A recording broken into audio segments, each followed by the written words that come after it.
Bueno, pues ya estamos en tiempo de tertulia. Hoy me acompaña mi compañera Maite Loureiro. ¿Qué tal, Maite? ¿Cómo estás? ¿Qué tal? Muy buenos días, Manu. Con mucho trabajo, además, porque tú estás siguiendo de cerca el Partido Popular. ¿Qué ambiente se respira en Génova? Bueno, ambiente de comer palomitas, yo creo, ¿no? Es sentarse y ponerse a comer palomitas y de un poco tranquilidad, ¿no? Y pausa y calma, que esto es muy largo, porque es verdad que se le reprocha un poco no estar saliendo de manera constantemente, asidua, sí. exacto. Pero claro, nos dicen, y en parte sí tienen razón, ¿qué vamos a decir ahora si queda todavía todo lo de Koldo, lo de Ábalos, la mujer, el caso hidrocarburos? Entonces que tendría que estar saliendo hay que dosificar. cada minuto. Claro, hay que dosificar. Es como comentábamos ayer, ¿no? Que, por favor, señores del PSOE, roben ustedes más despacio. más. No, es que no da tiempo a asimilar todo. No se amontonen. Uno a uno, por favor, uno a uno. Percival Manglano, ¿qué tal? Buenos días, ¿cómo estás? Buenos días y un saludo a todos los que nos estén escuchando a la espera de que empiece la misa del Papa. Sí, estoy totalmente. seguro que unos cuantos ahí están ya instalados y dentro de una hora empieza la misa y pues para pasar el tiempo están aquí escuchándonos. Sin duda, visita histórica. Desde hace 15 años que no venía un Papa a España y bueno, esta noche la vigilia, ayer los actos oficiales y hoy efectivamente la misa, una larga visita que se va a prolongar durante varios días. Después de Madrid llegará a Barcelona y Canarias. Y bueno, espectacular también y oye, es para quitarse el sombrero la organización, desde las instituciones, tanto las fuerzas y cuerpos de seguridad del Estado, desde el Gobierno, delegación del Gobierno, Comunidad de Madrid, Ayuntamiento de Madrid, espectacular. La verdad es que somos unos auténticos maestros organizando grandes eventos, hay que reconocerlo, porque hay ahora mismo en las calles de Madrid, en el centro de Madrid, hay más de 1 millón de personas. Sí. Más de 1 millón en la calle. Y todo perfectamente organizado. Javier Venegas, ¿qué tal? ¿Cómo estás, Javier? Bien, bien. Columnista, escritor, por cierto, bienvenido porque ahora formas parte de esta casa. Sí. Bueno, eres columnista de opinión. Sí, me ha costado un poquito llegar, pero estás... algo así post ya. Bueno, pues bienvenido. Solo quería decir una cosa, que yo creo que si se nos da también lo de los eventos, ¿por qué no nos dedicamos a organizar eventos en lugar de organizar tramas? ¡Ay, amigo! Esa es buena, porque en las tramas somos muy malos, porque menudo lo han liado. Bueno, como llega sea Leire a organizar la visita al Papa, vamos, se queda con el papamóvil, se queda se queda con todo. Por Dios, no des ideas. Bueno, antes de arrancar, porque tenemos mucha ropa sucia que limpiar, 2 recomendaciones. Por un lado, Civislen, a todos aquellos que no lo conozcan, absolutamente recomendable informaros en su página web. Llevamos varios meses hablando de ellos, pero es que siguen dando mucho de qué hablar, con rentabilidades del 10 al 13% anual, inversión desde 250 euros y lo mejor, todos los proyectos tienen garantía hipotecaria. Civislen, si aún no lo habéis mirado, a todos aquellos que le interesen, civislen.com, visitad su página web. Y luego tengo que hacer un poco de autobombo, porque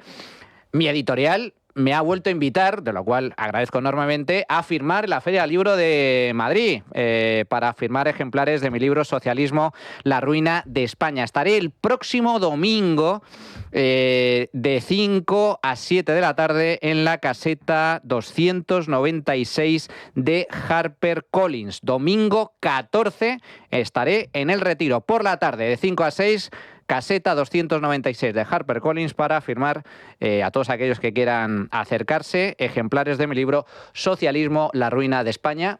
De lo cual he de decir que, oye, el que avisa no es traidor. Pero irás con camiseta de tirantes. Me he quedado con Socialismo, la ruina de España, y lo estamos viendo poco a poco cómo nos vamos yendo por el sumidero. ¿Camiseta de tirantes o vas a ir...? Normal, yo siempre con corbata, esa es mi... No, ya, eso me tranquiliza, porque hay instituciones que permanecen la corbata va a permanecer siempre.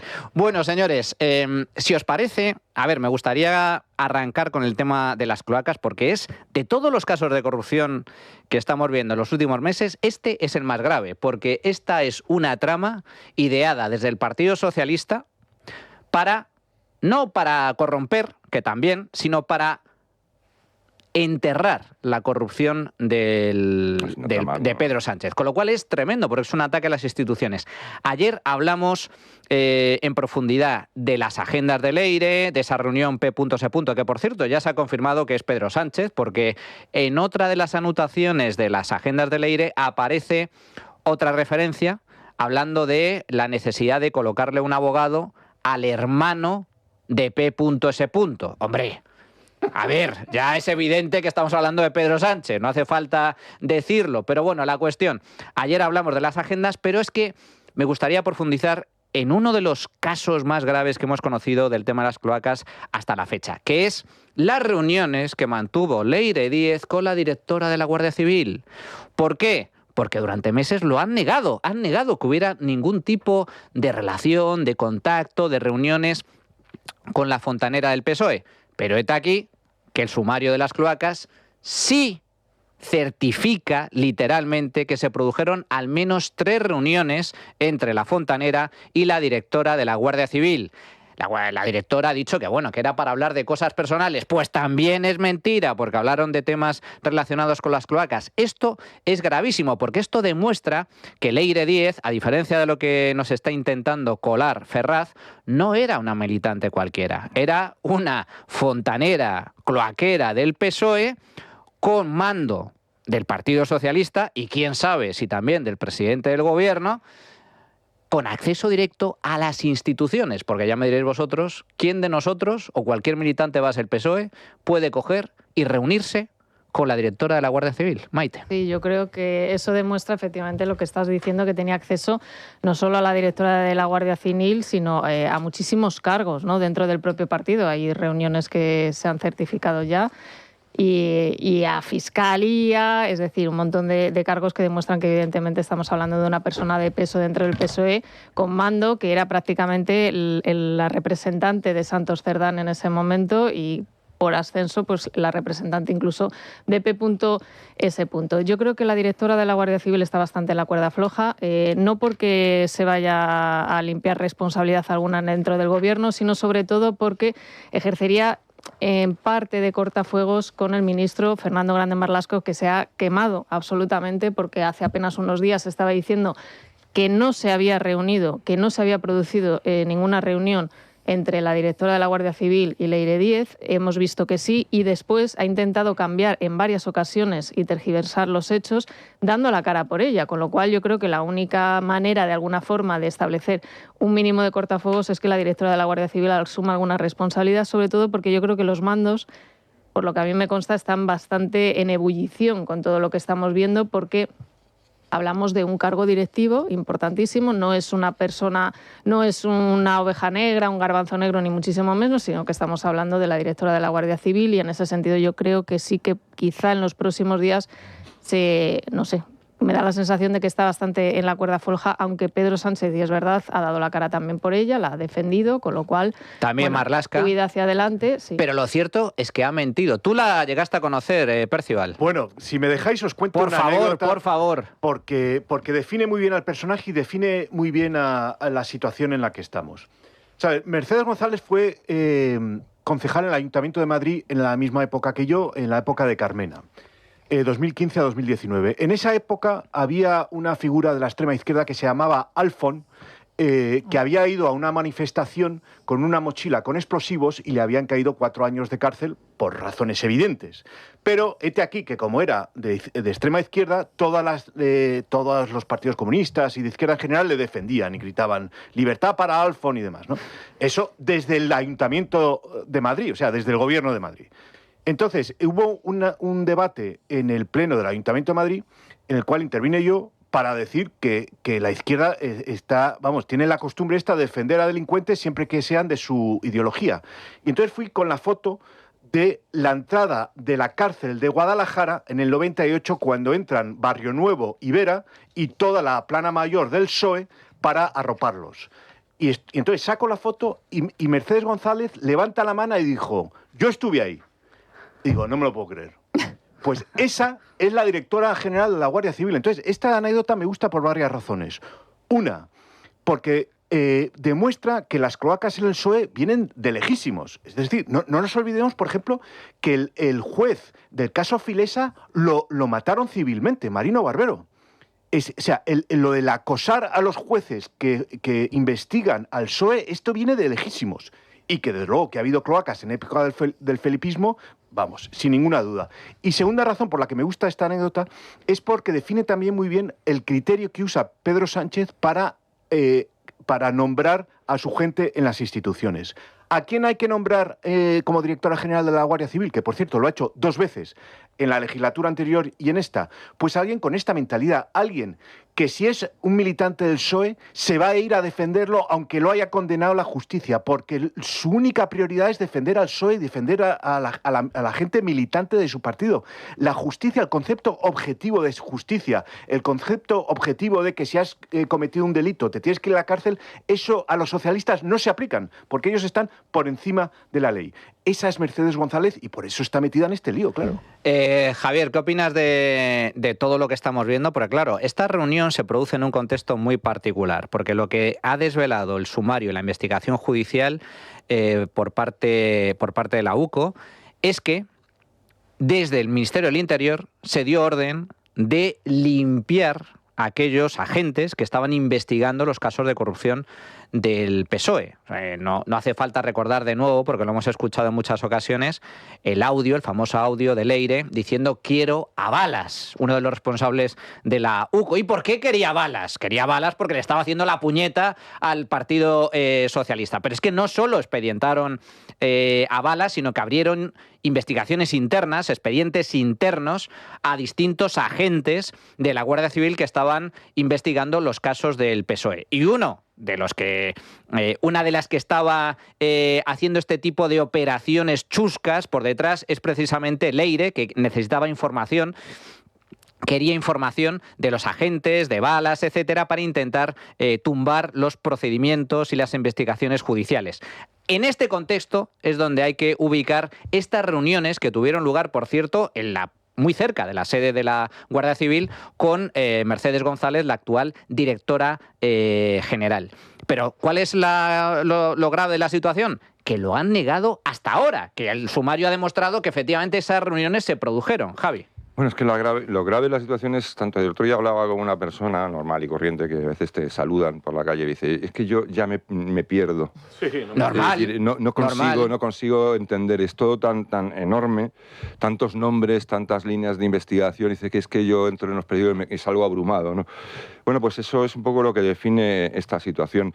Yo me gustaría apuntar algo que yo creo que deberíamos empezar a tener muy en cuenta. Es decir, estamos mirando a Cerdán, estamos mirando a la directora de la Guardia Civil, estamos mirando a Leire, como aquel mítico tuit que pusieron a Charo 7, ¿no? Como, y estamos mirando y entra, digamos, hasta cierto punto dentro de lo que es la picaresca y de este tipo de cosas, pero yo creo que estamos comprobando una cosa gravísima, y es que los 5 días de reflexión que se tomó Pedro Sánchez no fueron 5 días de reflexión, fueron 5 días presuntamente para concebir una trama que no es que intente evadir la justicia, que no es que intente neutralizar de repente a unos agentes, a unos incluso fiscales, incluso jueces.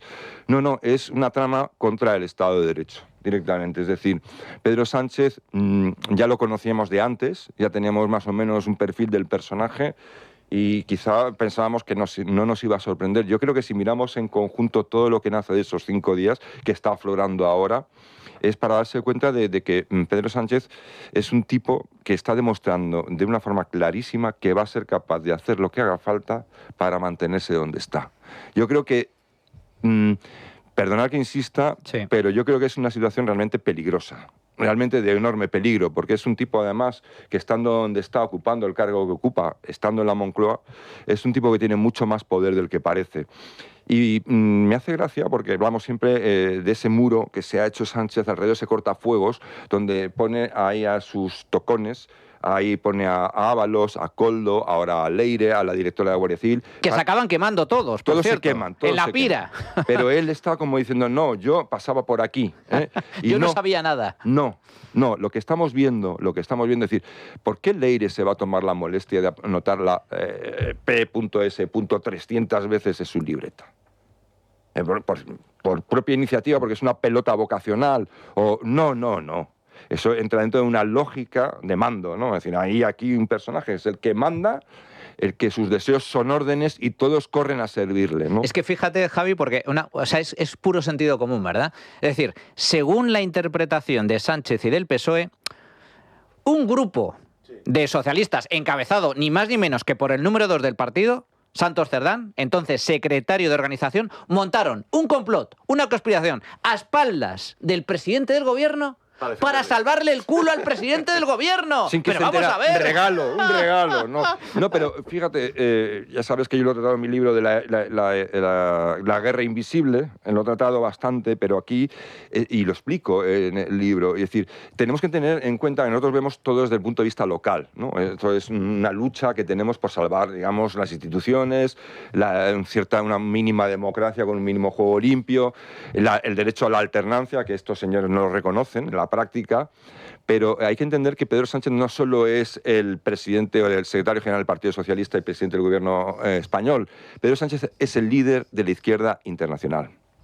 Tiene una dimensión que... Del Grupo de Puebla. Y de la izquierda socialista. Sí, y para fuera de las fronteras, de nuestras fronteras, Pedro Sánchez no solo es el secretario general de un partido local, nacional, es el líder de la izquierda. Y esto tiene una carga, digamos, de poder y de salvaguarda. Y yo creo que Pedro Sánchez se ha sentido hasta cierto punto, por eso parece estar tranquilo. Yo creo que igual es un terremoto por dentro, pero aún así hay algo sospechoso en su pachorra, ¿no? Es decir, y es que él siente una impunidad. Se siente intocable. Se siente intocable, como si tuviera una sensación de que algo más que su propio partido está colaborando con su... Bueno, pues fíjate que no sé hasta qué punto esa sensación debería confiar mucho en ella, porque también parecía que era intocable Zapatero y ahí está, también parecía que era intocable Ábalos y está en la cárcel pasando frío, bueno, ahora ya un poco más de calor.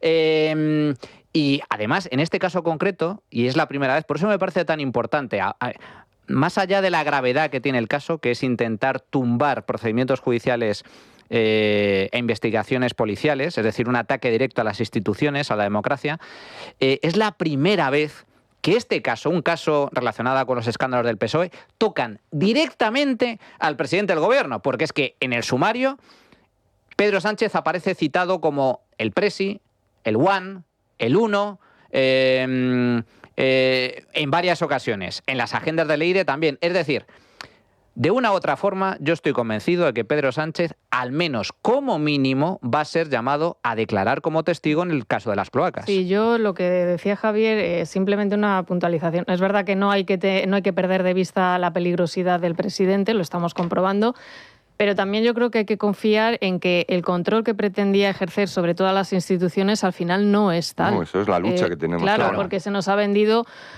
a una persona, pues eso, intocable, invencible, que ejercía el control sobre todo, que lo había copado todo, que lo había colonizado todo. Sí, eso es verdad.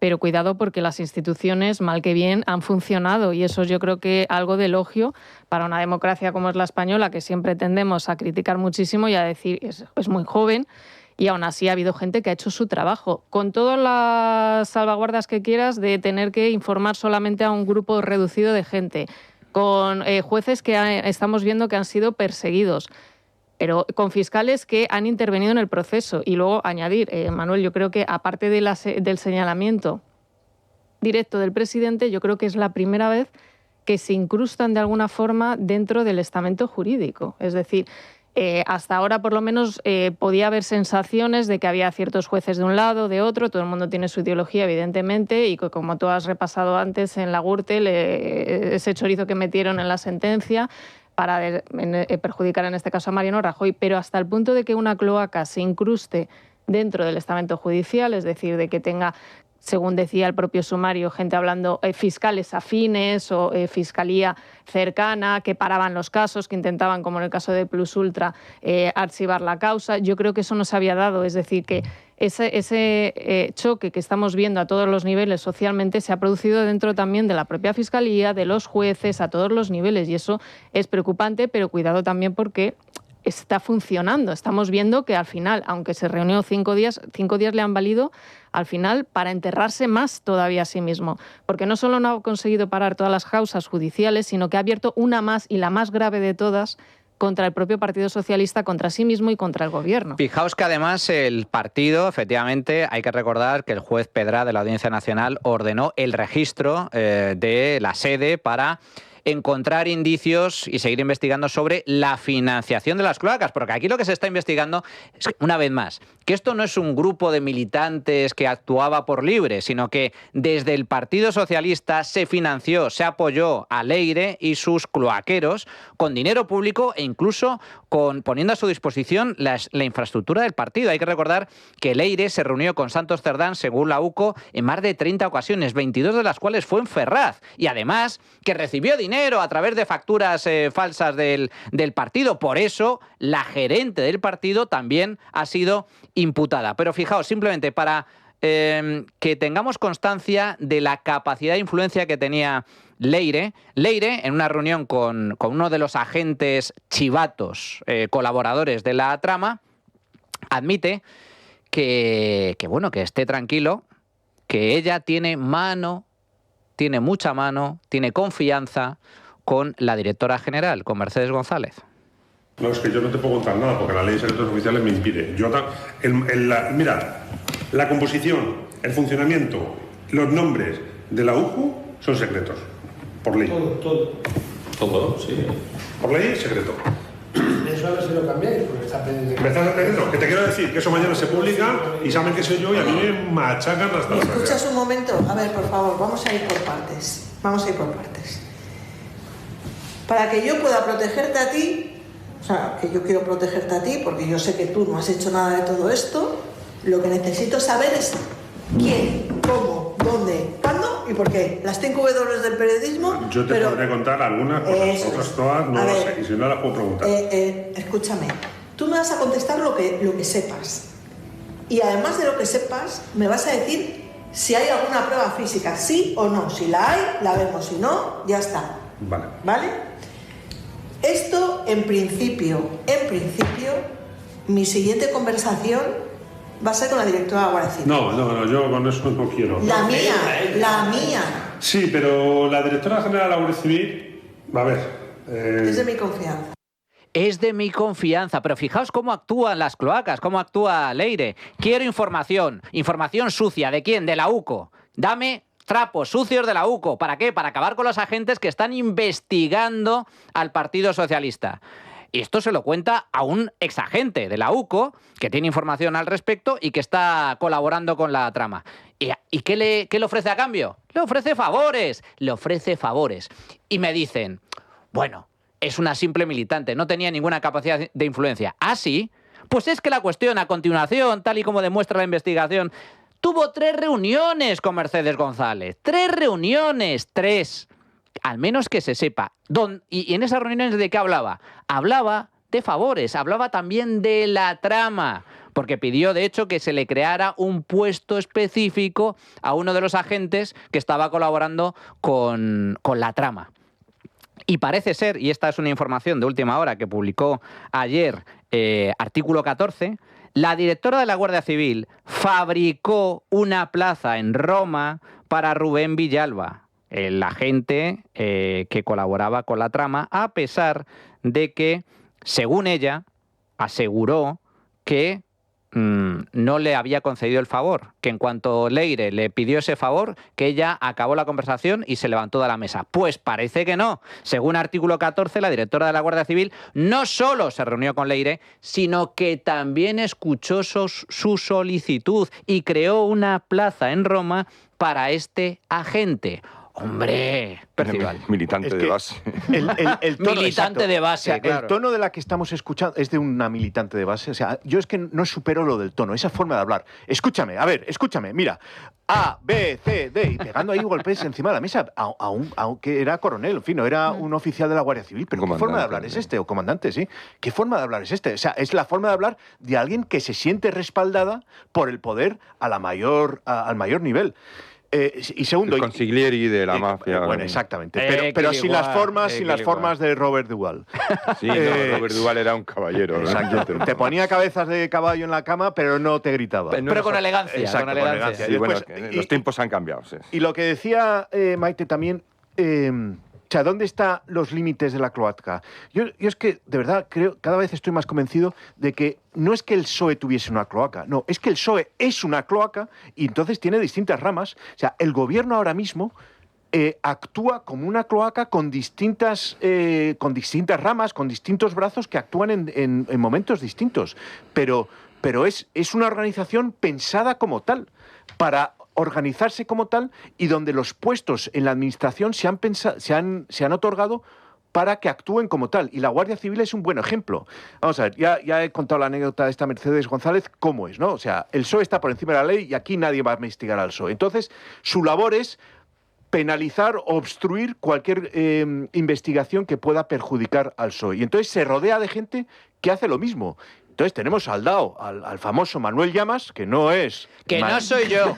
He tenido hasta que publicarlo en Twitter porque durante los últimos días, pues la coña, ¿no? Es normal. Oye, me han llegado mensajes de todo tipo. Oye, no sabía que fueras el DAO de la Guardia Civil. No, no soy el DAO de la Guardia Civil. Oye, pero es familiar tuyo. No, no tiene nada que ver conmigo. No es, por no ser, no es ni pariente lejano. ¿Qué le vamos a hacer? Casualidad de la vida. Compartimos nombre y apellido. Bueno, pues aclarado esto, que Manuel Llamas no es el DAO de la Guardia Civil, pero ¿cómo actuaba este? Bueno, pues ingiriendo en las investigaciones, pidiendo información y proponiendo también no solamente cambiar al coronel que lideraba la UCO con una patada hacia arriba, sino también que se abriesen informaciones reservadas contra agentes de la UCO, que eso lo hizo la directora general de la Guardia Civil 3 veces distintas, sí. Hasta que un juez del Tribunal Supremo le dijo, para ahí, que como le abras esa investigación, le voy a hacer responsable a quien solo haya abierto y va a tener que declarar ante mí. Es decir, que la presión estaba ejercida desde arriba hacia abajo y Leire era un engranaje más. ¿Y por qué ha fracasado esto? ¿O por qué no han conseguido sus objetivos? Pues porque han sabido parar esas injerencias desde arriba, o sea, desde la cloaca, que era la superioridad, los agentes han sabido blindarse frente a ella con el apoyo de la justicia, de los jueces, claro que sí. Pero fijaos, esto es muy importante, porque no solo estamos hablando de la directora general, sino que, como bien has comentado, Percival, el DAO, el máximo mando operativo de la Guardia Civil, y el anterior director general de la Guardia Civil, dio una orden a la UCO. Literalmente, poneros de perfil. Que poner de perfil, es decir, es no investiguéis. Nada, no investiguéis más allá de lo que os diga el juez. Es decir, no seáis prospectivos. Proactivos. Sí. Proactivos. Poneros de perfil en los casos relacionados con el gobierno, con las corruptelas del gobierno, concretamente empezando por la del hermano, porque la UCO en la investigación llega a un punto en el que solicita los correos privados, los correos electrónicos de David Sánchez, para ver, oye, a ver qué es lo que hay aquí. Y entonces es cuando el director general dice, oiga, os estáis pasando. Y además, el informe que hagáis, el informe sobre los correos de David Sánchez, a mí me tenéis que dar un informe en el que, una vez revisado, que no haya nada. Oiga, ¿pero esto qué es? ¿Qué es desde mandos políticos, incluyendo el DAO, que es el mando operativo? ¿Qué es esto de que se le dé directrices a la UCO para que se pongan de perfil? Esto es gravísimo, gravísimo. Y vamos al tema, ministro Marlaska, porque vamos a las mentiras, porque aquí hay varias mentiras. En primer lugar, la directora general, la actual, Mercedes González, negó durante meses ningún tipo de reunión con Leire. Ahora se confirma que tuvo reuniones con Leire y que además parece ser que le hizo los favores que le pidió, según publica artículo 14. Y la cuestión es, ¿Marlaska sabía algo? Pues Marlaska durante meses también negó la existencia de reuniones, fijaos.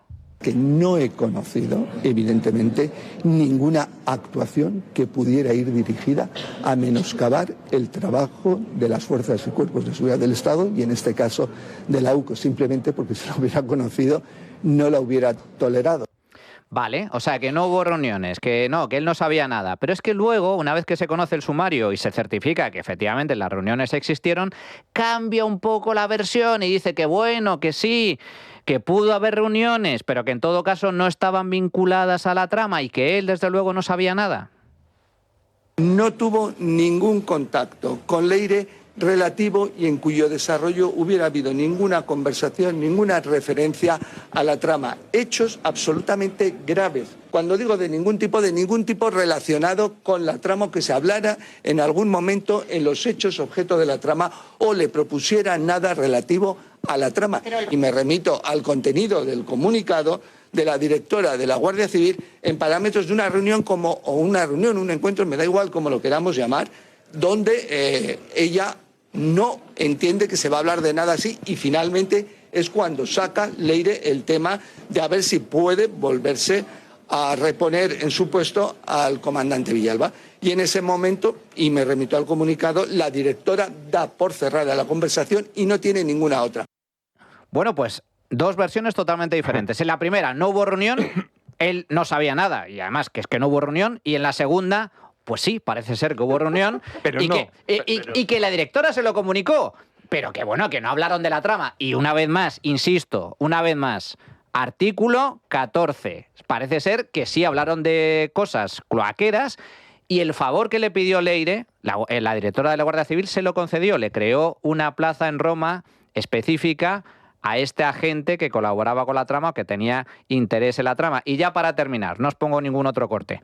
Fijaos el nerviosismo de Marlaska, porque en esa rueda de prensa improvisada ante los medios de comunicación hubo un momento en el que el ministro colapsó. Y esto no es habitual en un político cuya principal, Marlaska, y menos en Marlaska, cuya principal labor es hablar con los medios de comunicación y construir relato. Pues fijaos el nerviosismo del ministro.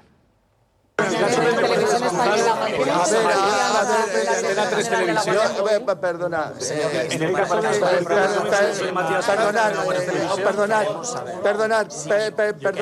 mintió usted deliberadamente para proteger a su subordinada o si os voy a contestar. Bueno, veo más o menos el conjunto de las preguntas que habéis hecho. Creo que he intentado un poco y creo que podré contestarlas a todas en un sentido. Ministro, estamos en la... sí, pero ya las cuestiones.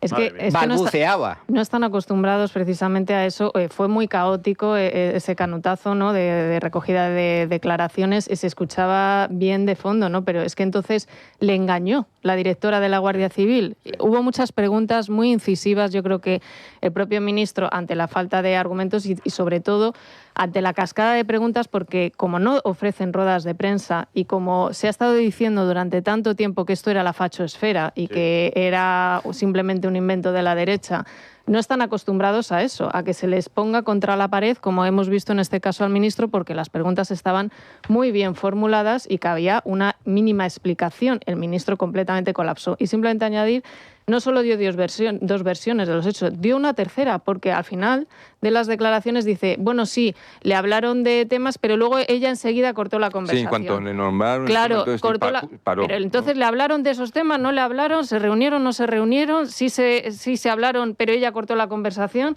O sea, un despropósito, y yo creo que precisamente por eso, porque él está tan quemado al haber dicho mentiras fragantes, porque lo hemos visto en todas esas declaraciones, pues la directora de la Guardia Civil, veremos a ver cuánto tiempo dura. Es verdad que vienen días del Papa y todo esto se despeja. ¿Tú crees que le van a cortar la cabeza? ¿Que va a ser el pues sería un caso insólito, porque aquí no dimite nadie. No dimite nadie, Antes pero lo hemos visto en el caso de Ábalos, lo hemos visto también, que es verdad que a Santos Cerdán hasta el último momento, que ya estaba implicado, no se tomó ninguna decisión dentro del partido, pero al final se la acabó. Es decir, cuando ya están muy, muy acorralados, y en este caso, si quieren salvar, yo creo que no tiene salvación alguna el ministro Marlaska, que está también bastante quemado, pero que la directora de la Guardia Civil, habiéndose reunido además fuera de la oficina, correcto. Efectivamente, o sea, si tú no tienes nada que ocultar, es una reunión privada, no te importa que pase en el registro el nombre de la persona con la que te reúnes, pero sí, claro, te reúnes en una cafetería adyacente donde no te ve nadie, donde nadie sabe que no hay constancia de ese encuentro, etcétera. Entonces yo en ese sentido creo que, bueno, por lo menos está muy, muy tocada. Además, que se sepa, la investigación de la UCO señala también que Leire le pidió información sobre la trama hidrocarburos a la directora general. Por lo tanto, sí hablaron de temas cloaqueros. Y encima le creó, parece ser, que esa famosa plaza a esta gente. Así que lo que está claro es que la directora de la Guardia Civil ha mentido negando la existencia de esas reuniones. Y el señor Marlaska también. Por lo tanto, la mera constatación de que se produjo esa reunión debería ser motivo más que suficiente para que se produzcan dimisiones, empezando por la directora de la Guardia Civil y, desde luego, continuando con el ministro Marlaska. Vamos a hacer una pequeña pausa y regresamos de inmediato para hablar de la agenda, esas reuniones con P.S. que cuidado, que está dando mucho de sí las agendas de Leire Díez, y también para hablar, como no, del juicio del hermanísimo. Pero antes, una recomendación, porque si tienes una vivienda y estás pensando en ponerla en alquiler, seguro que te surgen muchas dudas, ¿no es así, Adrián? Sí, Manuel, porque en España hay miles de propietarios que prefieren tener su vivienda cerrada antes que alquilarla, y no es que no quieran, es que tienen miedo a no cobrar, a que los procesos sean interminables si algo sale mal, o a no saber quién entra realmente en su casa. Y ahora además aparece un nuevo problema, documentos falsificados con inteligencia artificial que pueden hacer que cualquiera parezca solvente, y por eso cada vez hay más propietarios que confían en Alquiler Seguro, porque estudian a fondo cada perfil, garantizan el pago de la renta y se encargan de todo el proceso para que el propietario no tenga que preocuparse absolutamente de nada. Así que si tienes una vivienda vacía por miedo, entra ahora en alquilerseguro.es y rompe el miedo al alquiler. Bueno, pues ya estamos de nuevo en tiempo de tertulia. Señores, hemos hablado de uno de los casos que me parece de verdad más escandalosos, más graves, más preocupantes, que es la cloaca intentando neutralizar las investigaciones policiales, en este caso de la UCO, pues valiéndose de instituciones tan importantes como la Dirección de la Guardia Civil o el DAO de la Guardia Civil, con órdenes expresas de ponerse de perfil en los casos de corrupción del Partido Socialista. Pero es que luego tenemos la agenda de Leire, porque claro, esto... A ver, ¿por qué metieron a Al Capone en la cárcel? ¿Lo metieron por ser un asesino? ¿Por traficar con alcohol en los tiempos de la ley seca? No, hombre, no. Lo metieron a la cárcel por fraude fiscal. Cogieron al contable y el contable... como todo buen contable de la mafia, tenía la contabilidad A, de los negocios limpios, y la contabilidad B. Y el contable cantó, y lo tenía todo, como buen contable lo tenía todo ordenadito. Así que Al Capone acabó en una cárcel federal cumpliendo varios años de condena. Bueno, pues en el caso Leire también hay agendas, ¿verdad? Y aunque un poco deslavazadas, desordenadas, porque en las agendas encontramos de todo, desde la operación del gobierno para hacerse con prisa, hasta la lista de la compra de Leire. Bueno, de Leire, había un poco de todo, una agenda personal. Un día cualquiera, vamos, sí, va. ¿Qué podía salir mal en la trama, teniendo ese orden tan exquisito? ¿No? Pero una de las cosas en las que sale y que ha llamado más la atención, como no podía ser de otra forma, es unas siglas. P.S. Y aparece en varias ocasiones, en una de ellas, reunión con P.S. Y ya salió la izquierda en tromba a decir, bueno, pero eso puede ser Paco Salazar, el gurú electoral del PSOE, o Pedro Saura, o como digo yo, bueno, Paquita Salas también podría ser, pero no. P.S. es Pedro Sánchez. Así se certifican las agendas. Prueba de ello es que en una de esas anotaciones Leire también habla de colocarle un abogado al hermano de P.S. Hombre, es evidente que es Pedro Sánchez. ¿Sabéis quién avanzó esto de P.S.? Lo avanzó Gabriel Rufián, portavoz de Esquerra en el Congreso, en junio, creo recordar, del año 2025. Entonces dijo esto. Jure y perjure que no estamos frente a la Gürtel del PSOE. Que no veremos nunca en un papel P. Sánchez. Pues ya lo hemos visto. Ya lo hemos visto, efectivamente. Y a ver, es verdad que puede caber la tentación de decir, bueno, son unas anotaciones como prueba en sí. Un libro, una agenda, no tiene por qué significar nada, pero es que lo grave que todo aquello que hemos visto relacionado con Leire se ha ido confirmando. Entonces, de ahí yo creo que tiene muchísima más entidad. Es como pasaba con Aldama, ¿no? Que al principio parecía que tenía mucha verborrea y que no terminaba nunca de confirmarse nada de lo que decía, pero todo lo que ha ido diciendo se ha ido confirmando. Pues en el caso de Leire igual. Nos han creado tal red de mentiras en torno a esta persona, diciendo simplemente que era una militante de base, que era una periodista de investigación que estaba escribiendo el libro, en fin, una serie de despropósitos que solo caben si ellos mismos conocían qué es lo que estaba haciendo realmente, porque si no, no tendrían por qué encubrir todo aquello que hemos visto. En el caso de Leire, insisto, no es que sea una agenda simplemente que pone PS. Y que se ha inventado ella para darse más empaque o más entidad. No. Es que estamos viendo que todo absolutamente lo que ella anotaba, lo que se decía en torno a ella, lo que se especulaba, se ha ido confirmando. Se iba cumpliendo. Claro, en informes de la UCO y en el sumario. Por cierto, solo un apunte. La reunión en concreto que apunta Leire en su agenda hace referencia a tener esa reunión el 19 de febrero del año 2025. Ya salió la izquierda una vez más a redes. Porque la anotación la hizo el 3 de febrero, pero la reunión era el 19. Entonces ya salen los voceros y palmeros varios. 3 de febrero, eso es imposible porque Sánchez estaba en Bruselas. Que no, amigo, que la reunión era el 19 de febrero. Nos hemos ido a la agenda oficial de Sánchez del 19 de febrero del año 2025. Resulta que estaba en Madrid. Y resulta, oh casualidad, que tenía la tarde libre. Se había despejado la agenda, tú. Pero si no hay mayor confirmación de que alguien del PSOE se ha reunido con otra persona, que lo nieguen. Porque es que la lista es interminable. O sea, empecemos, ¿no? O sea, Pedro Sánchez con Leire. Mercedes González con Leire, que también lo negaba y después tuvo que admitir que se había reunido con ella. Bolaños decía que no conocía a Aldama. Después hemos sabido que su equipo llamó a Aldama 15 veces para llegar a un acuerdo con él. Reyes Maroto decía que no conocía a Aldama. Se intercambiaron 43 WhatsApps. Armengol decía que no conocía a Koldo. Se intercambiaron 62 WhatsApps. Y para mí, el mejor ejemplo de todos, María Jesús Montero, que dice que no tenía relación con Vicente Fernández, el que fue presidente de la SEPI, que después dimitió, y después de decir que no tenía relación con él, Libertad Digital publica que hicieron vida de pareja en un hotel de Almería juntos. Es decir, que eran pareja, los que no tenían relación. Pues claro, entonces, si dicen que no se conocen, es que tienen una relación íntima. Solo un apunte añadido. Se te olvida el mejor, que es Ábalos diciendo, negando de forma taxativa por tierra, mar y aire, que él nunca, jamás se fue de putas. Porque no lo necesitaba. Porque no lo necesitaba. Que le daba asco pagar. Y además él era muy socialista y por lo tanto muy feminista, Javi. No, bueno, me gustaría, es que claro, estamos hablando, el problema es que las noticias van por donde van, pero es decir, aquí hay que apuntar ya a P.S. Es decir, yo creo que decir, desde el punto de vista del análisis, ¿no? Lo que digan los juzgados, los tribunales, son cosas distintas. Los tiempos políticos son distintos a los tiempos judiciales.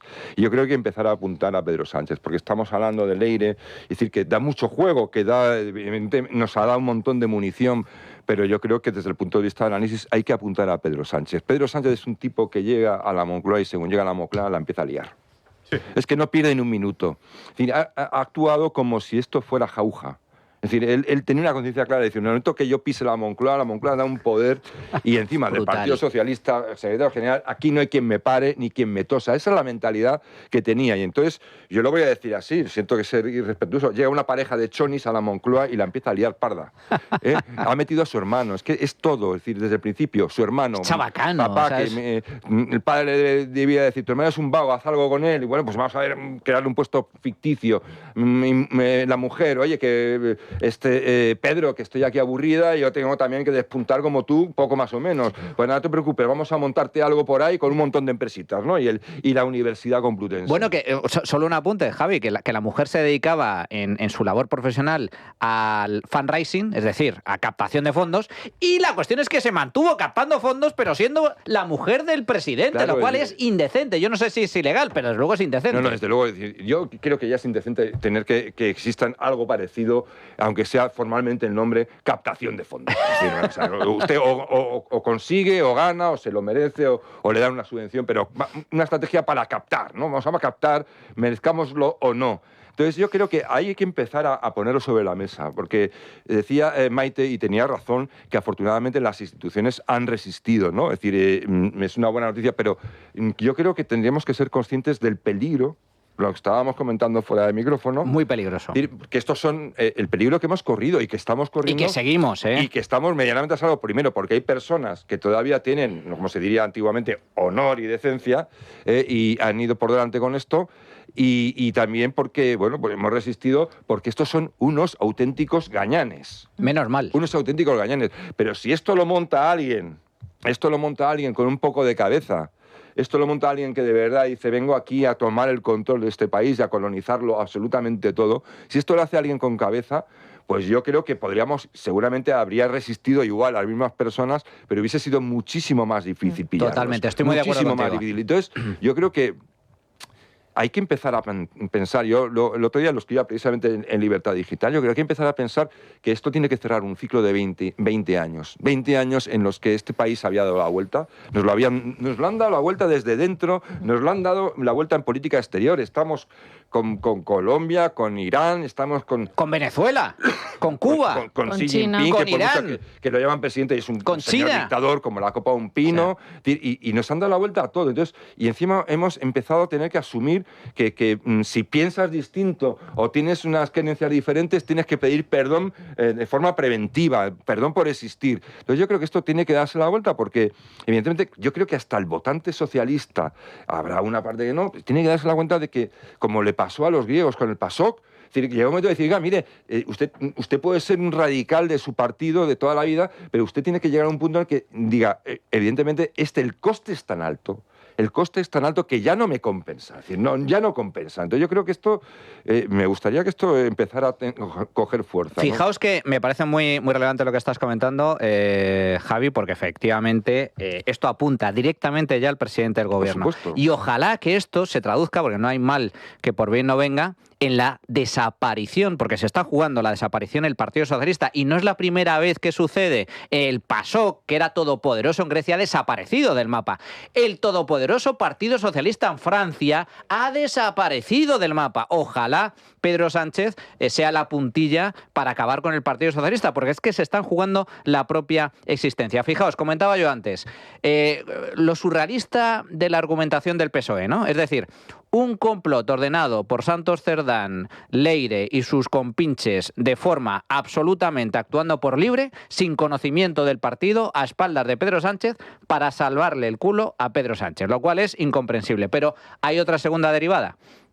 Fijaos hasta qué punto Pedro Sánchez estaba convencido de la inocencia de su mujer y de su hermano, que presuntamente montó una cloaca para evitar que llegaran a juicio, cosa que de momento no está consiguiendo. Y en línea con lo que estás comentando tú, Javier, en la actualidad hay casi 40 personas investigadas o imputadas próximas al presidente del gobierno, incluyendo familiares, su mujer y su hermano, que ahora entraremos en el juicio del hermano, e incluyendo también altos cargos del partido y otros funcionarios. Pero Sánchez no dimite, lo dijo la semana pasada, él no va a dimitir, él no va a adelantar elecciones, él no va a convocar elecciones porque si las convoca se arriesga a perderlas.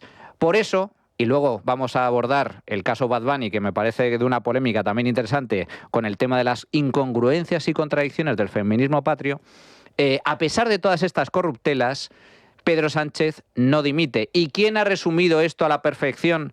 Pues una de las bandas favoritas de este programa, Los Meconios, haciendo una versión precisamente de Bad Bunny. Señor presidente, ¿no cree que con toda la corrupción que le rodea debería usted dimitir? Hey, Vito me preguntó por todas mis corruptelas. Corruptelas, si sale una, mañana otra. Pero eso a mí me la suda porque yo aquí voy a seguir.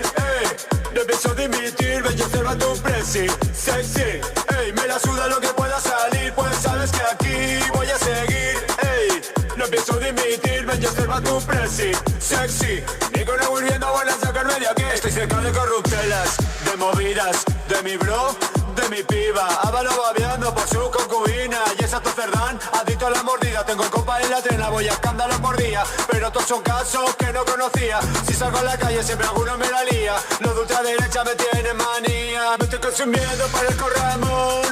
Mira, soy el Ramón. ¿Qué me está pasando? Yo estaba cañón.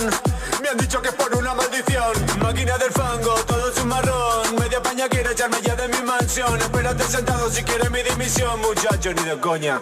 Ey, Vito me preguntó por todas mis corruptelas.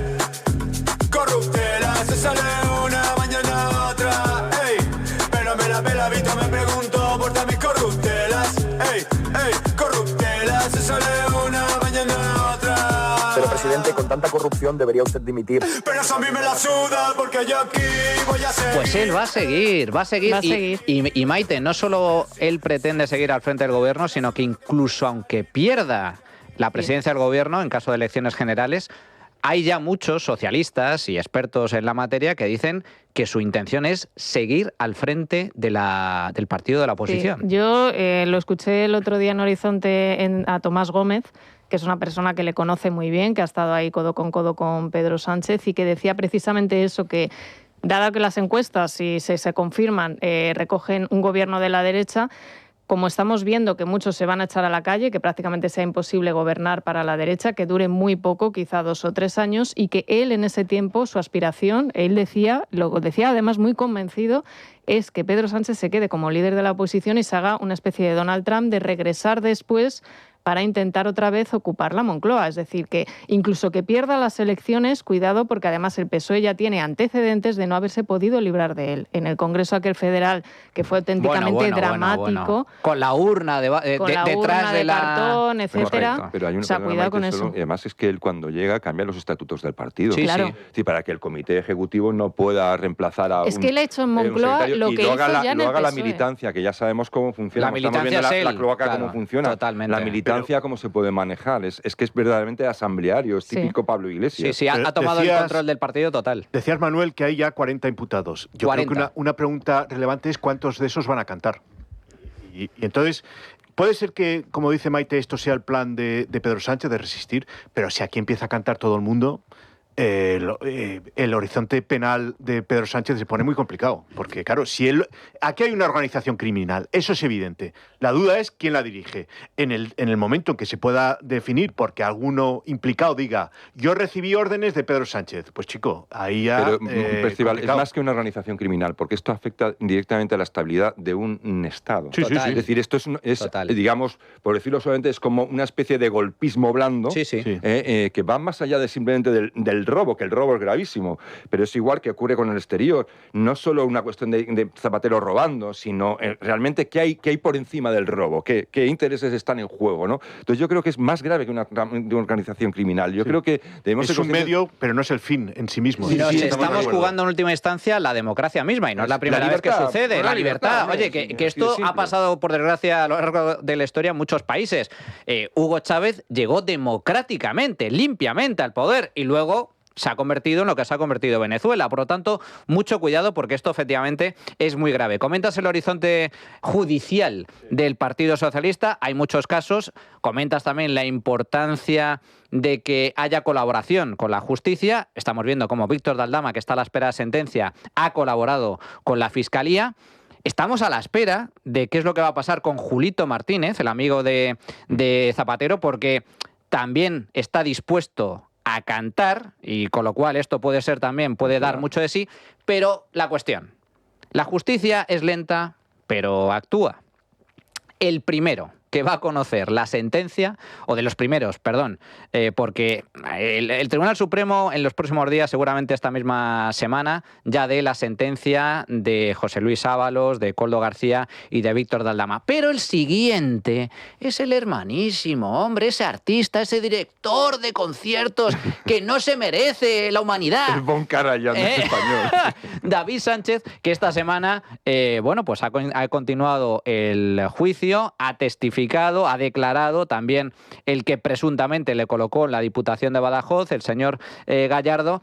Y oye, una de las que ha seguido en directo, presencialmente, todo lo que ha acontecido en este juicio y está aconteciendo, es Teresa Gómez, periodista de Tribunales de Objective, que ya nos escucha. ¿Qué tal, Teresa? ¿Cómo estás? Buenos días.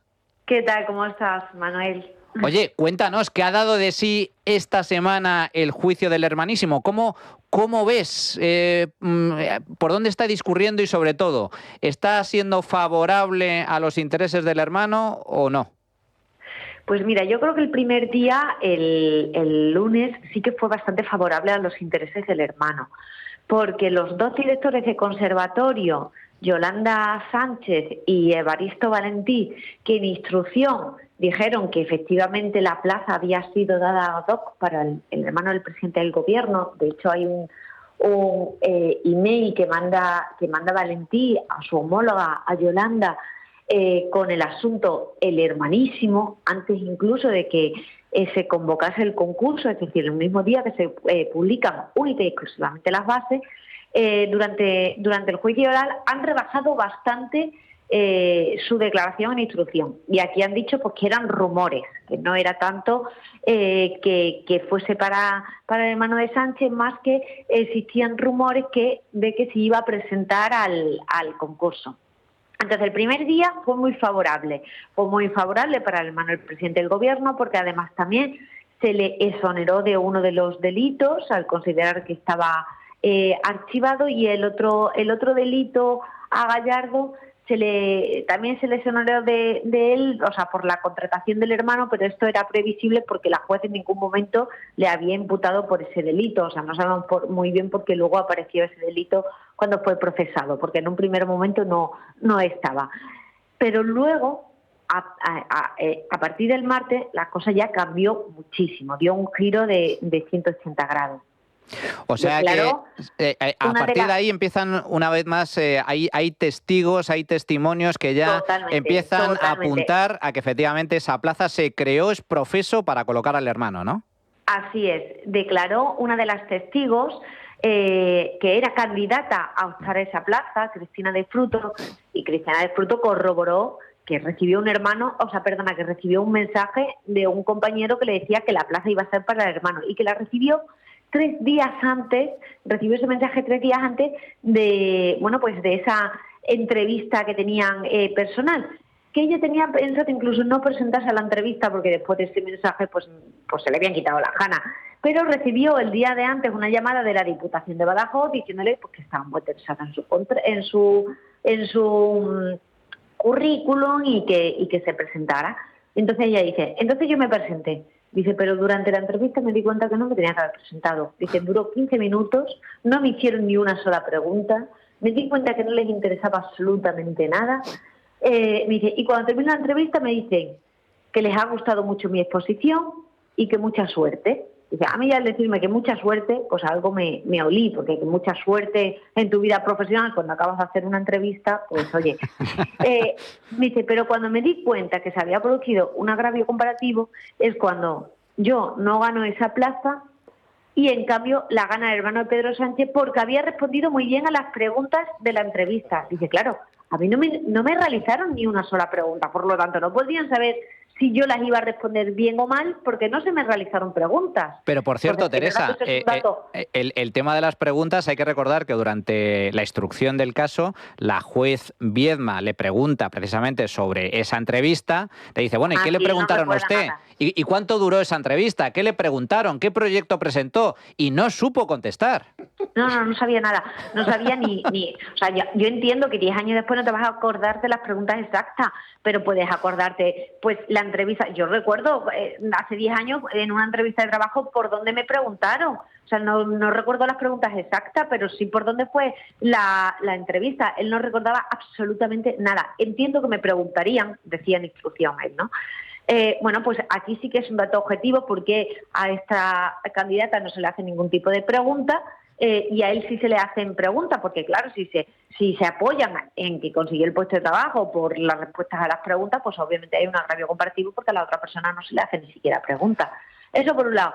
Luego, hay otro de los testigos, Ángel Seco, que es un funcionario de la Diputación, que sí que es cierto que dejó entrever que el puesto de coordinador de conservatorios era un puesto totalmente distinto al puesto de artes escénicas, porque él obtiene 2 cargos, uno el de coordinador y otro cuando vuelve de la baja por paternidad, el de artes escénicas. El de artes escénicas ni siquiera se convoca a la plaza, o sea, directamente se lo dan a él.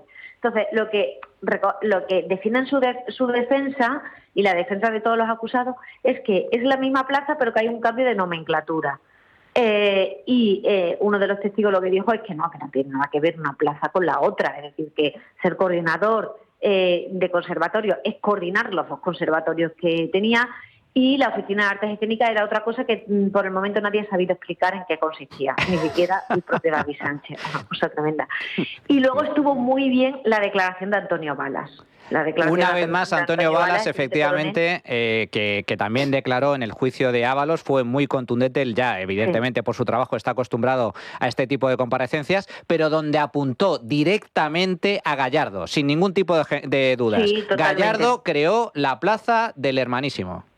De hecho, es que señaló una cosa que para mí fue muy importante, que es que él dijo en esos emails, algo que también, por cierto, señalaron los testigos de recursos humanos de la Diputación, que hay que tener en cuenta una cosa, que los funcionarios de la Diputación, los jefes de recursos humanos y todos los testigos que han entrado de la Diputación, al final son cargos que están la Diputación está gobernada por el Partido Socialista. Bueno, pues aún así dijeron determinadas declaraciones que aunque en un principio ellos pensaban que tampoco estaban siendo realmente duros contra los acusados, pues pero que sí que que sirven de prueba de carga como testifical para condenar a David Sánchez, porque yo creo que después de haber analizado y de haber seguido todo el juicio, yo creo que la sentencia va a ser condenatoria tanto para David Sánchez como para Gallardo. Oye, esto Dicho que... esto, Dime, perdona, Teresa.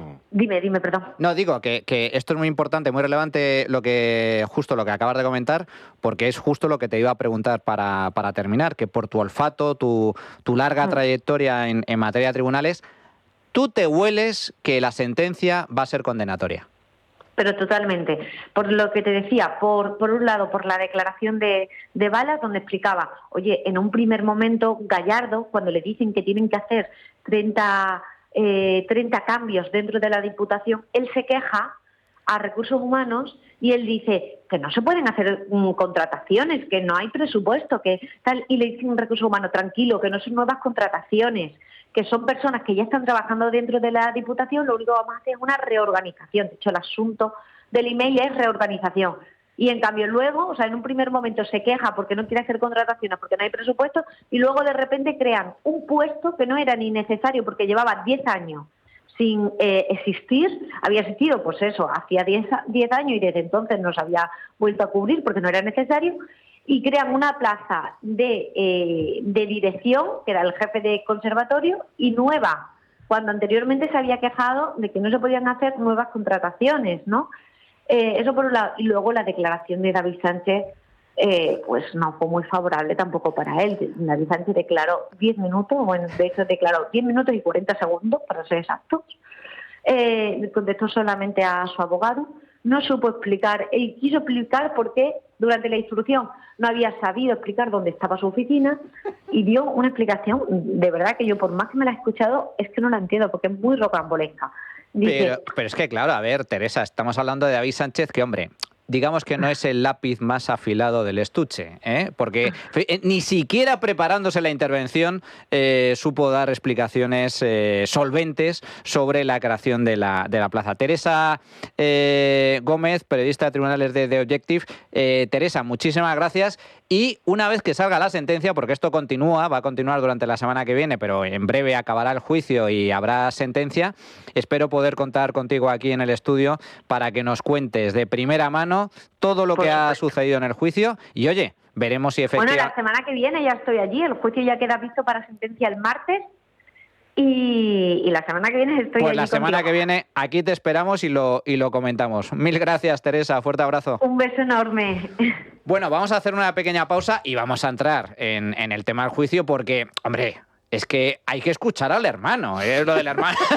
Eres muy malo, Manuel. Si lo explicó perfectamente. La Oficina de Artes Escénicas era un concepto. Era un concepto. Es que, claro, no lo pillas. Es que era un concepto. ¿No? Tú piensas que era una oficina con ventanilla. No. Era un concepto. Oye, pero el concepto eran casi 3.000 pavos al mes, el concepto. Bueno, pero eso ya no era concepto. Ahí entrábamos a la parte de la metafísica, a la física. Efectivamente. ¿No? Bueno, vamos a hacer una pequeña pausa y regresamos de inmediato.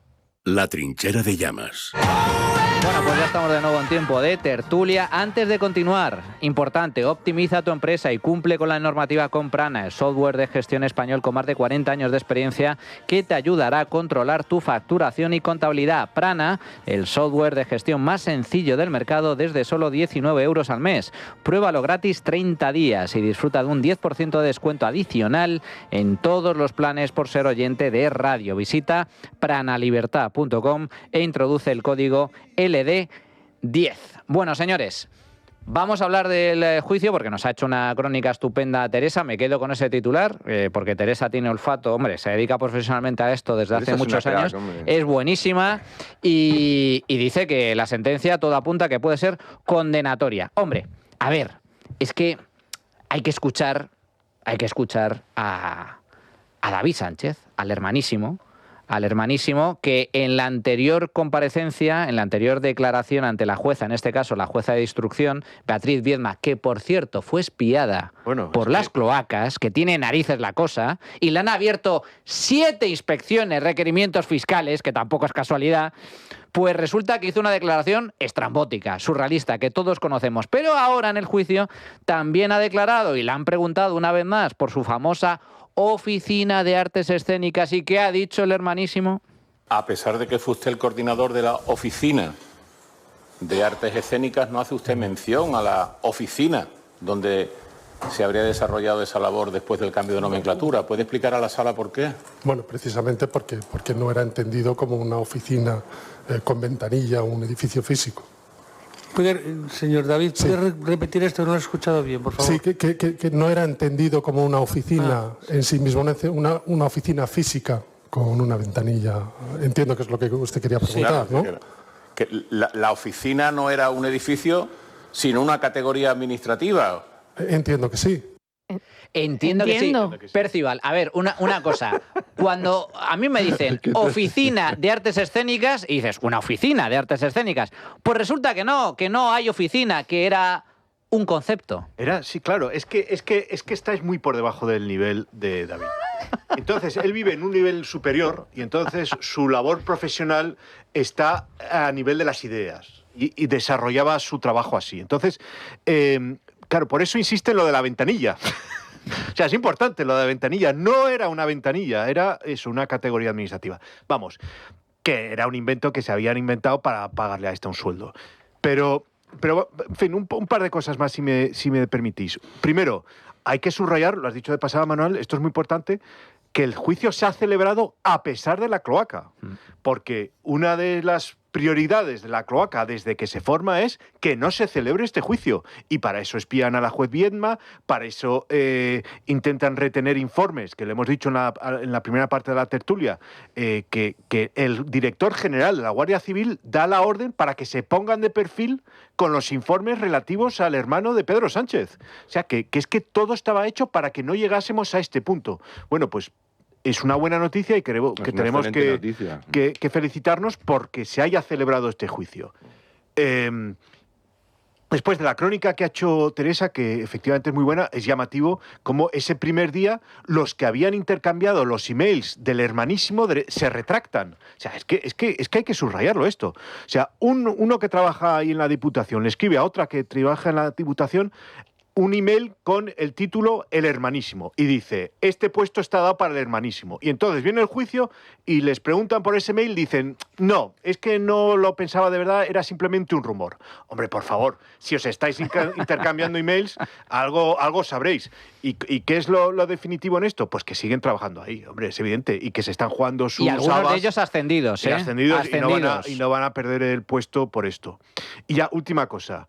Si es verdad lo que dice Teresa y condenan a David Sánchez, habrá que ver cuál es la condena.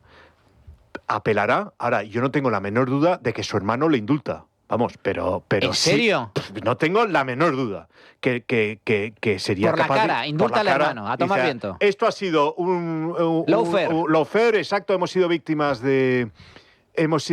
de la fachosfera y de los jueces togados que son unos fachas, le voy a indultar. Vamos, que eso pero si es que la línea roja para Pedro Sánchez es su familia, es su mujer y es su hermano. Vamos, no tengo la menor duda que lo haría. Fijaos, bueno, ya sería el colmo, no sé yo si pero su todo hermano, es posible. Su mujer, yo creo que en un momento dado dirá de qué hermano me habla usted. Ya, también es posible.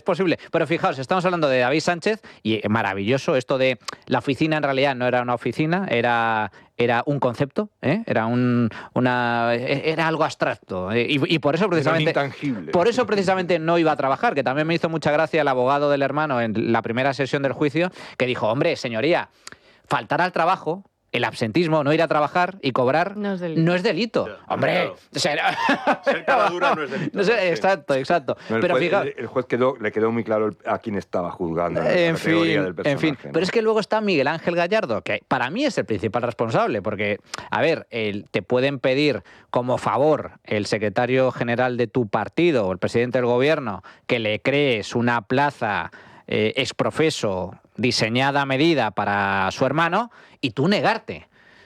Por eso digo que la responsabilidad fundamental es la del entonces presidente de la Diputación de Badajoz, el señor Miguel Ángel Gallardo. Le preguntaron también. Hay algunas perlas que merece la pena destacar. Para mí, la principal, cuando le dicen que, oye, Miguel Ángel, presidente entonces de la Diputación, que nos hemos enterado, le dice uno de sus asesores de gabinete, que nos hemos enterado, así como si no quiere la cosa, que a la plaza que hemos creado, esta de nueva creación, para ser coordinador de conservatorios, que se presenta el hermano del presidente. ¿Y qué dijo Gallardo? Dijo lo siguiente. Usted en instrucción recordó o afirmó que es en ese periodo de tiempo de la convocatoria de la plaza en el que usted sabe de la existencia del aquí también acusado don David Sánchez. ¿Recuerda el contexto en el que se produjo eso? Absolutamente. Alguien de mi gabinete me comentó que entre los aspirantes estaba el hermano del exsecretario general del Partido Socialista y dije que gane el mejor. ¡Que gane el mejor! El mejor. Y qué casualidad, tú, ganó precisamente el hermanísimo. Fue fruto de la casualidad. Que se lo digan al pobre testigo, la pobre otra chica. Yo creo que al margen de lo que diga la sentencia, que evidentemente puede ser condenatoria, puede incluso que apele, o sea, esto también es un proceso largo, ya veremos, efectivamente yo comparto... Puede recurrir. Claro, que puede recurrir y que podría caber el indulto, pero ya veremos porque como es largo el proceso, se supone, si efectivamente hay una condena, pues a lo mejor ya no la pilla tampoco de presidente a Pedro Sánchez, no lo sé, ya veremos. Ojalá, Dios te oiga. Pero al margen de la sentencia en sí, yo ya creo que lo que hay sobre la mesa y lo que se ha descrito en el juicio es suficiente como para que abochorne a cualquiera. Lo mínimo que cabría en este caso esperar es que diera algún tipo de explicación, ya no digo asumir responsabilidades porque no va en su persona, pero algún tipo de explicación. Y la derivada a mí que me parece más grave, no solo el enchufismo de por sí, evidentemente, sino todo lo que tiene que ver con la cloaca, que se haya intentado paralizar este juicio y lo que son héroes al final anónimos, porque la juez al final con esa persecución podía haber de alguna forma claudicado, porque cualquier persona en una situación de semejante presión, oye, cuidado porque estamos hablando del hermano del presidente del gobierno con muchísimo poder. Y lo hemos visto también en otras ocasiones cuando ha ocurrido con el caso, por ejemplo, de Urdangarín y demás. Es decir, al final tampoco tendría sentido que aquí se llegue incluso a juzgar al yerno de un rey y no se pueda juzgar al hermano de un presidente. Faltaría. Claro, Exacto. solo faltaría. O que abdique incluso un rey y no pueda dimitir un presidente del gobierno, porque ya se está, y es lo que a mí me pregunta, lo que me preocupa en sectores de la izquierda diciendo, bueno, es que Pedro Sánchez no está imputado, pero vamos a ver, o sea, no, hasta la imputación no tiene por qué asumir responsabilidades un presidente. ¿De verdad tenemos que establecer ahí la línea de la validez democrática? No es lo mismo, es que los tiempos judiciales son los tiempos judiciales. Claro. Que haya cometido o no delito, perdóname, Maite. No, claro, por desde eso. el punto de vista del juicio político lo tenemos que hacer. Efectivamente, es que no tiene nada que ver, pero ya lo están estableciendo esa línea. Por ejemplo, perdona, y ahora te dejo, perdón que te he interrumpido, pero es que es importante. Yo creo que la cuestión de los tiempos judiciales y los tiempos políticos son distintos, ¿no? Un juicio, por ejemplo, de Zapatero, que con todo lo que puede traer detrás... Años y años. Porque eso además... arrastra a Pedro Sánchez también. Es decir, Pedro Sánchez, porque Zapatero tenía dos despachos en Ferraz y otro enfrente, pero también pagados por el Partido Socialista, con un pasaporte diplomático renovado. ¿En calidad de qué? No se sabe. Es decir, y es un juicio que yo estimo que puede durar entre 4 y 8 años. Mínimo. La resolución. Sí, sí. Es decir, si vamos a acoplar la responsabilidad política a lo que vayan dictaminando los tribunales en cuanto a lo que es delito, porque ya, igual no hace falta que sea un delito para que un tipo tenga que dimitir, ¿no? Si tu hermano todo apesta a que has colocado a tu hermano, has utilizado tu poder como presidente y para colocar a tu hermano, para hacer todo lo que estás haciendo, no he ido que venga un juez a decirme 10 años, 2 años, absuelto o no porque ha prescrito. No hace falta. Es que fuera de aquí la gente, y no te tienes que ir a los países escandinavos, la gente dimite porque se ha comprado una chocolatina con dinero que es de la administración. O ha copiado su tesis doctoral. Mira Portugal, que está ahí al lado, que le hemos, como país, muchas veces incluso despreciado en su democracia. Oye, y dimitió Costa, ¿sabes? A ¿Acordaos? Bueno, dimitió Bueno, Costa. y es que Portugal, Grecia, que nos Y hemos reído de Grecia. Grecia, jajaja, jiji. Al final en Grecia la gente dimite por la 10ª parte que aquí. Sí, o sea, dimitió, fijaos, por poner varios ejemplos que me vienen a la memoria. Hubo un accidente ferroviario muy grave en Grecia y al día siguiente el ministro responsable dimitió por pura decencia. Dijo, no sé de quién es la culpa, me da igual, pero esto es inadmisible y yo dejo el cargo. Como responsable, Punto 1. dejo el cargo. Antonio Costa, lo que comentaba Maite, dimitió porque se le abrió una investigación a un asesor de su gabinete y dimitió. Y luego Boris Johnson, primer ministro en Reino Unido, dimitió porque montó una fiesta con cervezas y su equipo en Downing Street. O sea que bueno, imagínate Ábalos, que lo que se montaban no eran fiestas con cervezas, era con putas y quién sabe más cosas. Y el actual primer ministro inglés, que está en la cuerda floja por haber nombrado embajador en Washington a uno, el actual primer ministro inglés. Y se están a convocan punto de elecciones cargárselo. por no tener presupuestos, una cosa que aquí parece marciana. Otra cosa.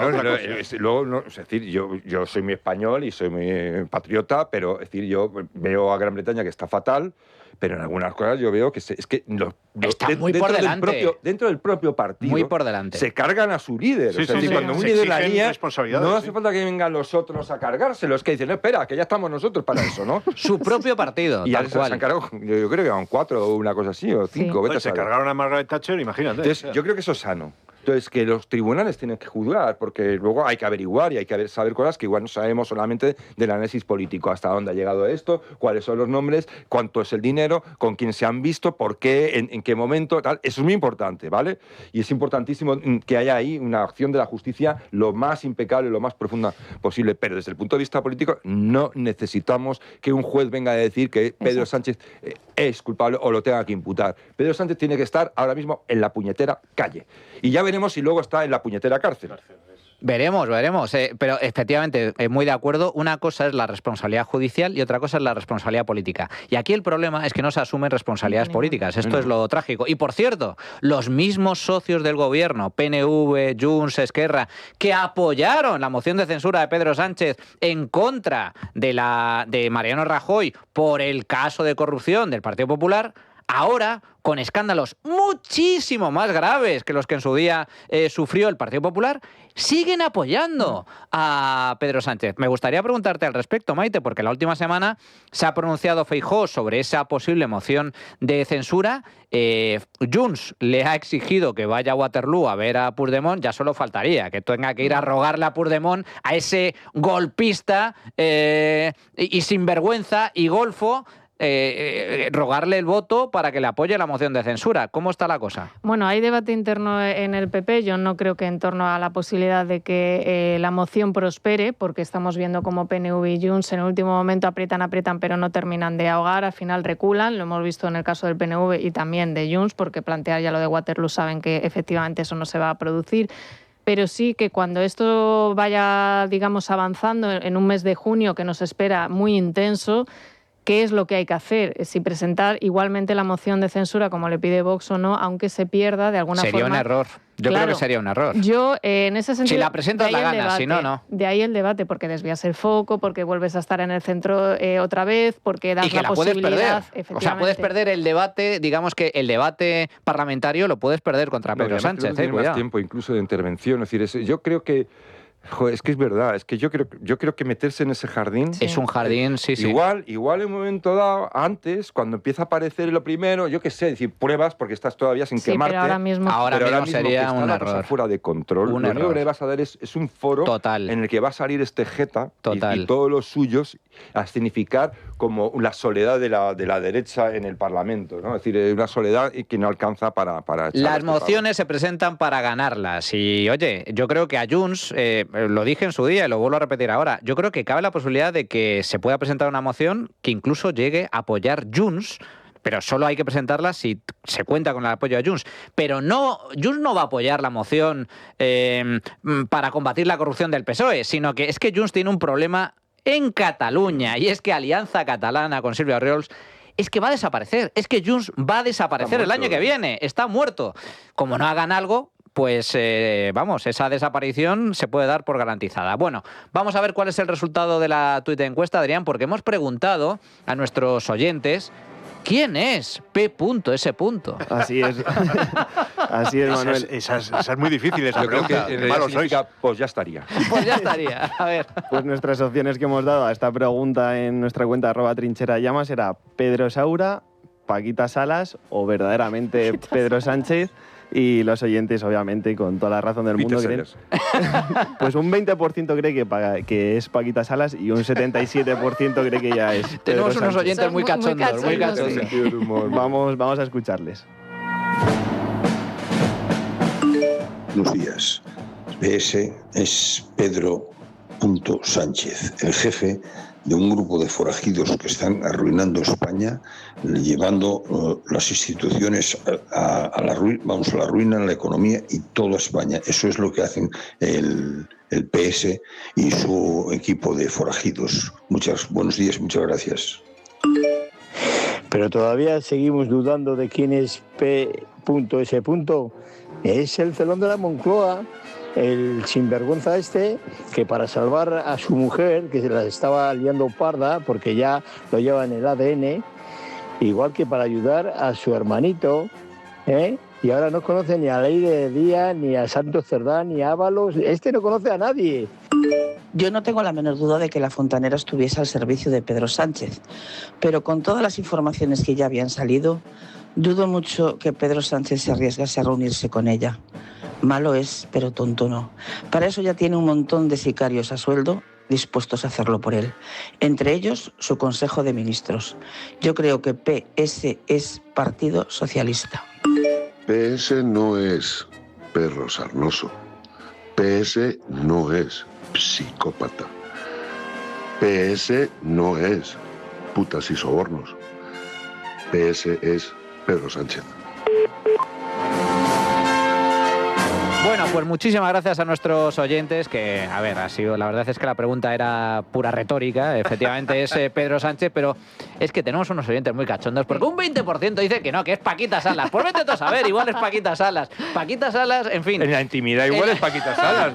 Que yo creo que Leire nos escucha y ha votado ella con sus bots, y es el 20% Tal es cual, ella. Por cierto, también aparecían ejércitos de bots en las agendas de Leire. En fin.